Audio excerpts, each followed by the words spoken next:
صحیح؟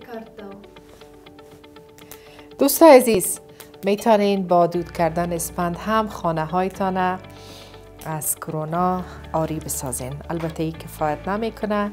استفاده از نور آفتاب و اتو کشیدن بر لباس هایتان هم میتونه مؤثر باشه.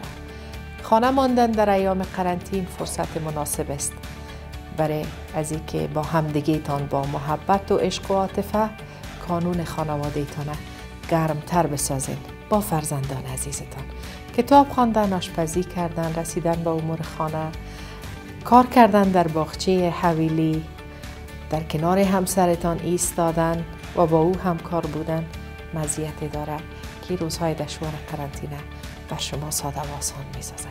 در خانه بمانید تا از بلا و درد و مرض در امان